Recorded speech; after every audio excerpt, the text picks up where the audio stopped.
से आवाज वाज ना सुनाई।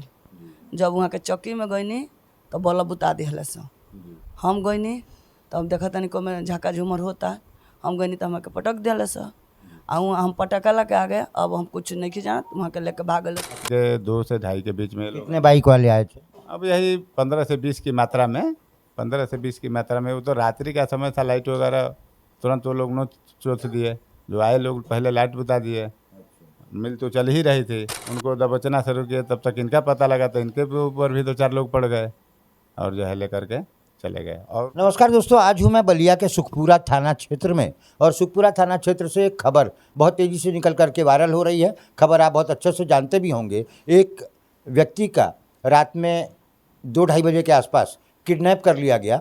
इतनी ज़्यादा दबंगई कब से बलिया में चालू हो गई है ये हम नहीं जानते, लेकिन निश्चित रूप से एक ये ब्राह्मण परिवार जो है बहुत ज़्यादा तकलीफ़ में है। आज हम जानने का प्रयास करते हैं कि ये मामला कब से शुरू हुआ और किडनैप कब हुआ और इसमें पुलिस ने अभी तक क्या भूमिका निभाई है। क्या नाम है सर आपका? हमारा नाम दीनबंधु तिवारी है। तो तिवारी जी, एक बात बताइए, आपके यहाँ 29 तारीख को क्या घटना हुई? 29 तारीख को हमारे यहाँ ये घटना हुई कि एक हमारे गांव में ही बारात आई थी। राम प्रवेश यादव नाम है, पूरब डेरे में, घोसौती के पूरब डेरे में राम प्रवेश यादव के लड़की की बारात आई थी। तो बारात से कुछ मतलब नहीं है, उनके रिश्तेदारों ने और एक उनके लड़के हिमांशु यादव, ठीक, और उन्हीं के सगे संबंधी रिश्तेदार जो हैं आए उधर से पी खा के या जैसे भी आए आ गए थे। हमारे दरवाजे के सामने एक गुप्ता जी की दुकान है, उस दुकान पर कुछ वो लोग लेना देना चाहे या सिगरेट बीड़ी जो भी हाँ खटर पटर किए सब, मतलब दुकान जो है वो गुप्ता जी खोले नहीं खोले। तो उधर से पहले क्रम में वो आए लोग और हमारा भतीजा यानी अजय तिवारी जो किडनैप हुए हैं उनके लड़के जो है आटा चक्की चला रहे थे, ठीक, आटा चक्की चला रहे थे। तो वहाँ वो अंदर थे अपने घर में, तो बाहर आकर के मोटरी को इधर उधर करना या तोड़ फोड़ करना जो भी किए और पेशाब करने लगे फूलों पर। वो हमारे भतीजे ने जो भी बोला है वो हमारे सामने तो बोला नहीं है, क्योंकि हम तो मतलब दूसरे जगह थे, वो अकेले था, ठीक है। उसके बाद जो भी वो बोला हो, डांटा हो, खेदा हो, खेद मतलब उन लोगों को बढ़ा दिया। वो लोग आराम से अपने घर चले गए। उसके बाद क्या हुआ जब वो चले गए? तो वो बारात जब चले गए वो लोग, फिर से 1 घंटे बाद फिर लोग रिटर्न हुए हैं पूरे अपनी योजना के साथ। और आने के बाद जो है वो लोग जो है तुरंत उसको पीटना चालू किए हैं और जो है पीट करके निहाल कर दिए हैं। वो तो अभी मेडिकल में मामला चल रही है थाने। और उस समय लड़का अकेले था चक्की में अकेले था, इसीलिए अकेला देख करके उसको मारपीट दिया। हुआ। कितने संख्या में लोग थे बोलो? 15 से 20 की 15 से 20 की संख्या में 29 तारीख को एक लड़के को मारा गया। एक लड़के को, वो भी घर में घुस करके। घर में यानी चक्की वाले घर में। हाँ, तो चक्की वाले घर में, आपकी चक्की तो आपके घर में ही है। हाँ, तो चक्की में घुस करके मारना प्रयास किए, मारे भी हैं खूब लोग, ये हल्ला उल्ला किए हैं। तो ये लोग सारे घर के हमारे। तो इसकी सूचना आपने पुलिस को दी? इसकी सूचना जो है 100 नंबर को दिया गया, ठीक है, 112 को दिया गया। तो 112 में क्या हुआ? रात को पुलिस आई? हाँ, रात को पुलिस हमारे यहाँ पहले आई। हमने घटनाक्रम को बताया। वो राम प्रवेश यादव के दरवाजे पर गए तो उन लोगों को जो है वो सब मिले नहीं, भग गए थे या जो भी है। बारात थी, वो लोग नहीं थे। 112 वाले बता रहे थे। फिर हमारे दरवाजे आए और आए तो कहे कि वो तो जो करना है आगे पीछे कीजिएगा, पहले लड़के को दवा कराइए। लड़का बेहाल था।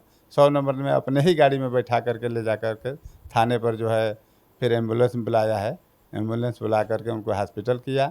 100 नंबर ही, मतलब उसी के कहने से एम्बुलेंस। मतलब पुलिस ने बच्चे के इलाज कराने में मदद की? आप मदद किया, उसमें कोई शंका नहीं है, ठीक।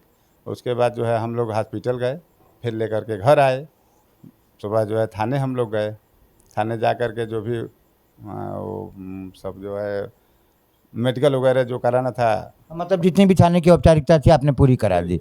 फिर ये किडनैप कैसे हो गया? जाने में उसी दिन पूरी कराने जाने में कम से कम 10 लड़के आगे पीछे घूमते या उसके परिजन भी थे। और पता नहीं वो लोग किस लिए गए थे, हमको पता नहीं है। हमको तो थाना भेजा था।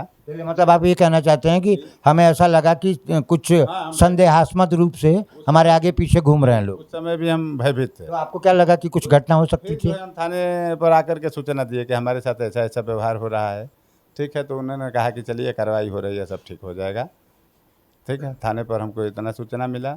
वहाँ ये सब हो गया, थाने की कार्रवाई जो करनी थी। उसके बाद ये जो हुआ मेडिकल में तो समझ ही गए। फिर ये अपहरण वाली कहानी कहाँ से शुरू हो? मतलब उसी बीच हमारे से तो कोई ऐसा कुछ बात नहीं हुआ है। मतलब अब थाने पर आने जाने में सुलह सपट की बात करते थे तो वो हमारे भाई नहीं माने। मामला तो भाई के लड़के का था, ठीक है।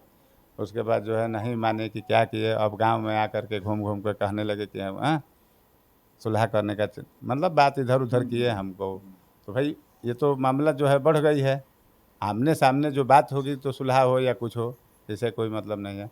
उसी के संज्ञान में सुलह होगी नहीं होगी, कुछ लोगों ने लड़कों से हमारे पूछे हैं कि सुलह कर लेना ज़रूरी है, नहीं तो ये होगा वो होगा, कुछ जो भी मतलब कहे हो लड़कों से कहे हैं।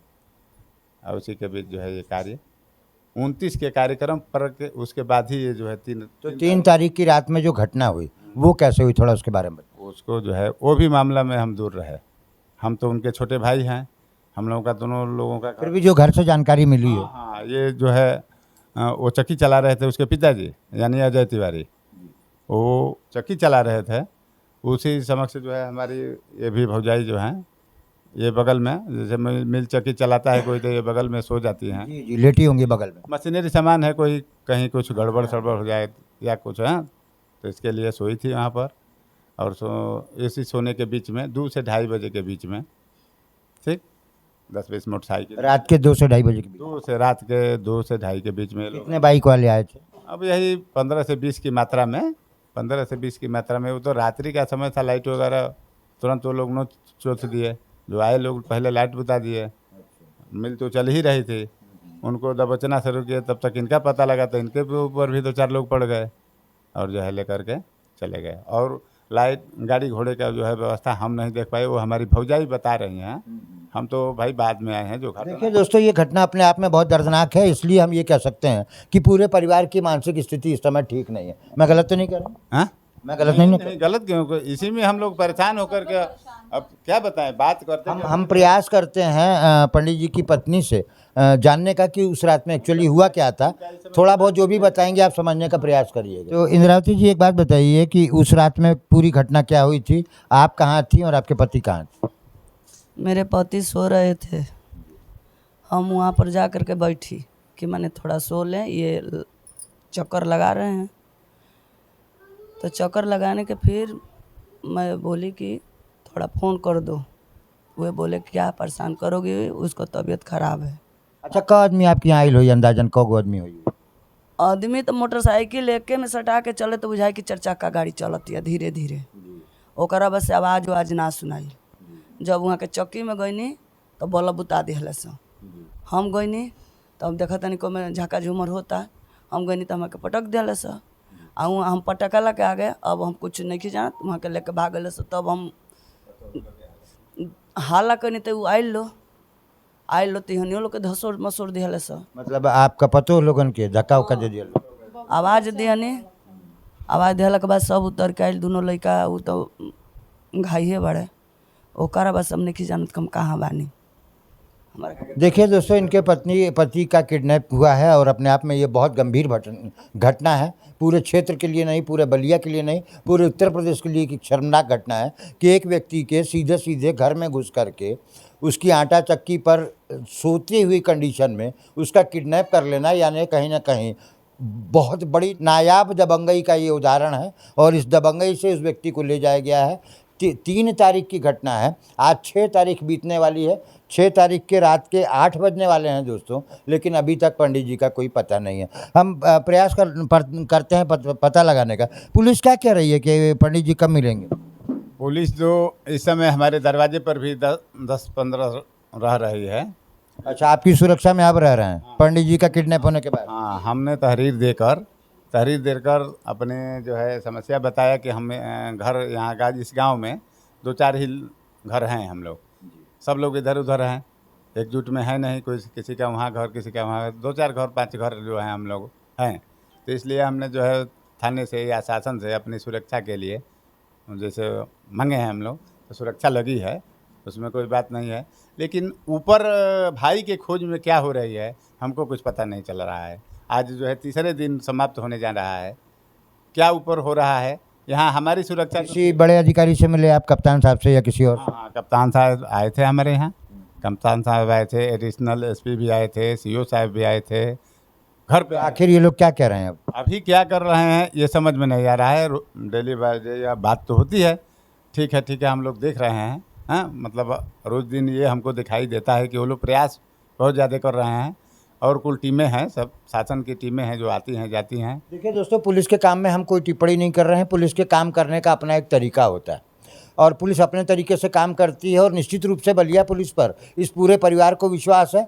जब बलिया पुलिस ने लड़का इनका घायल था तो इलाज कराने में मदद की, यानी कहीं ना कहीं बलिया पुलिस ने मानवता दिखाई। जी, बलिया पुलिस से हम संतुष्ट हैं। जैसे ही मैं पंडित जी के दरवाजे पर आया तब से मैं ये देख रहा हूँ कि लगातार जो है शुभेच्छुओं और जो शुभ चिंतक हैं इनके, वो बाहर से लगातार आ रहे हैं, लगातार हालचाल पूछ रहे हैं। यहाँ तक कि कुछ जनप्रतिनिधि भी इनके घर आ चुके हैं। हम जानने का प्रयास करते हैं भैया से कि कितने लोग अभी तक आपके दरवाजे पर आ चुके हैं। हम बात करते हैं भाई साहब से। भाई साहब, कहाँ से हैं आप? मैं रसड़ा तहसील से हूँ। राजीव कुमार पांडे, प्रमुख सवार्ड हिंद फौज। मेरा भी ज़िला बलिया पड़ता है, और हमने सोशल मीडिया के माध्यम से ये खबरें देखी तो मुझे लगा कि हमारे समाज के अंदर ये इस समय में जो योगी जी की जो जीरो टॉलरेंस जो नीति है, तो इस समय शायद ऐसा नहीं होना चाहिए। किसी को जो है घर से उठा ले जाना, दबंगई करना, और शायद हम लोग इसके लिए लड़ते हैं। जो हमारा जो संगठन है, हमारा मुख्य उद्देश्य है कि समाज के जो ऐसे तत्व हैं जो समाज को भ्रमित कर रहे हैं, समाज को जो है गुमराह कर रहे हैं और समाज में लगातार अपकृत्य कर रहे हैं, उनसे समाज को मुक्ति दिलाया जाए। इसी क्रम में हमने इस परिवार के साथ आज आया, और इस परिवार को मैं कहना चाहता हूँ कि ये परिवार आज अकेले नहीं है। हम सभी इस घड़ी में खड़े हैं, चाहे उसके लिए जो कुछ भी करना पड़ेगा, चाहे धरना देना पड़े या ये बात कहीं और पहुंचानी पड़े, जो कुछ भी, लेकिन न्याय मिलनी चाहिए। और न्याय जब तक नहीं मिलेगा, बिल्कुल हम लोग इस परिवार के साथ खड़े रहेंगे। तो आपका जो सवर्ण संगठन है, ये तिवारी जी के परिवार को इस बात की सांत्वना देता है कि इनके दुख सुख में आगे तक भी आप इनके साथ रहेंगे? बिल्कुल रहूँगा, आज भी हूँ, कल भी रहूँगा। ये न्याय दिलवा के रहूँगा। और ये समाज के जितने भी लोग हैं, मैं कहना चाहता, मैं जिसके लिए लड़ता हूँ तो उसके लिए मैं खड़ा रहता हूँ। और जहाँ तक मैं कई घटनाएं मैं देखा, और ये जो घटना हुई है निश्चित रूप से हमारे हृदय को जो है बहुत प्रभावित की है, और इस घटना से मैं प्रभावित हूँ। और मैं यही कहना चाहूँगा कि इस परिवार के साथ आज भी हूँ, कल भी रहूँगा, और जब तक न्याय ना मिले तब तक लड़ूंगा। बलिया पुलिस को क्या कहना चाहेंगे? देखिए, पुलिस सरकार के अधीन होती है, और जहाँ तक योगी जी की जो सरकार है, मुझे लगता है कि यदि इस शासनकाल में किसी को न्याय न मिले तो आगे क्या कहा जाए, अब ये कह नहीं सकते, जनता खुद जानती है। कहाँ से हैं सर आप? रसड़ा से ही हैं। तो रसना से आप आए हैं तो ये पंडित जी के दुख में शामिल होने के लिए। बिल्कुल तो आप इनके साथ, इनके पूरे परिवार के साथ हैं? बिल्कुल सही है, इनके साथ खड़े हैं। जो भी करेंगे उसके साथ हम अपना कदम से कदम मिला करके जहाँ भी चलें, चलने के लिए तैयार हैं।